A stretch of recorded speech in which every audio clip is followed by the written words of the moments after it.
All right, all the groundwork that I've kind of laid talking about copyright has kind of been building up to the topic of writing in collaborative worlds.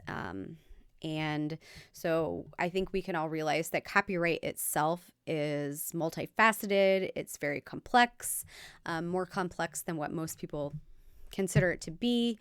You add collaborative writing projects in there. You add writing and artists collaborating together. You add in, multiple writers writing in a shared world, which is somebody else's intellectual property, complicates and muddies the water even further. And I think what happens a lot of times in this is that there are a lot of legal pitfalls.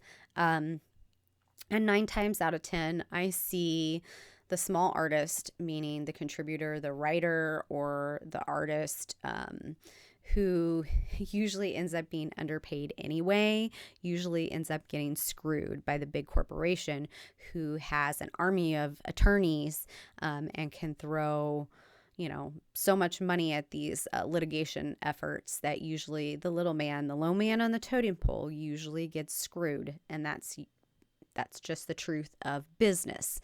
And so it's up to you as a creator to educate yourself and to know and understand these legal pitfalls and how you can prevent it from happening to you.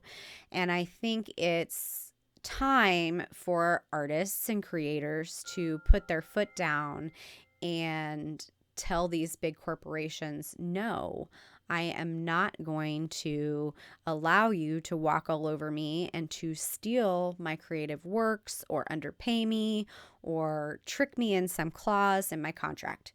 So we are going to go in and understand the complexities and copyrights and contracts in shared worlds, talk about licensing. These collaborative projects can be a lot of fun. And they can definitely grow a career. If you were commissioned to write a book in, let's say, Star Wars or Forgotten Realms or some other kind of intellectual property, if you were asked to write a piece, you're now associated with that. And so the success or failure of that intellectual property can either boost your career or it could kill your career, I suppose, if things were to go sideways. So it's important to understand what you own and what you're selling. So there's some give and take. What do you get and what do they take? There's a trade-off there. And so I think it's important to know how to review your contracts, ensuring that you get fair compensation and you get control. Either, there needs to be clearly outlined who has control of the work. We're going to talk about some recent developments that have kind of surfaced as great examples of kind of what can go wrong with contracts and in these shared worlds. Sometimes it's hard to anticipate all of the variables. I don't have a lot of, I guess I have quite a few books out there, but I've never been approached by somebody who, hey, I want to make this into a movie or I want to write something within this world.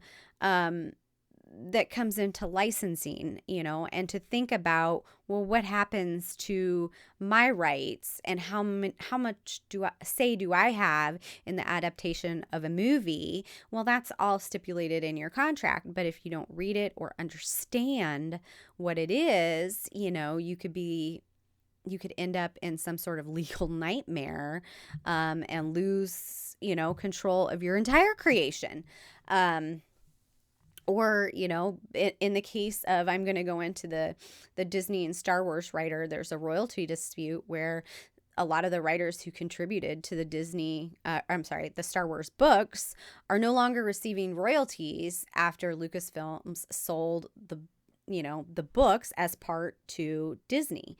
So we're going to kind of explore, well, what happened there?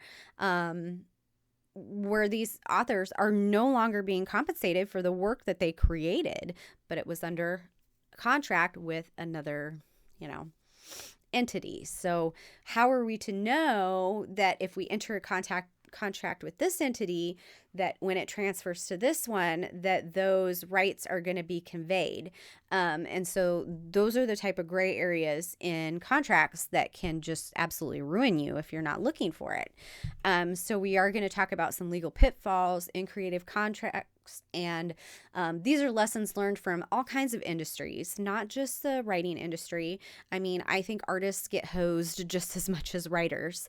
So you can kind of put them together, and it could be in writing. I think a lot of times in game development, your writers and your artists sometimes get the short end of the stick there. Even in comics, talking about Marvel and DC and the treatment of some of their writers and artists as well, have been subject of some poor press on how those creators have been treated.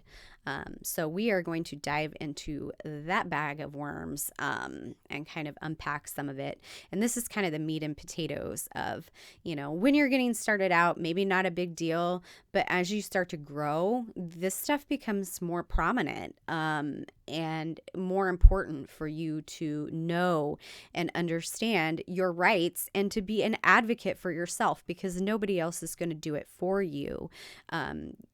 At least until you can hire your own army of lawyers. So I'm going to give you just kind of the 101 abridged version of what to watch out for and how to protect yourself.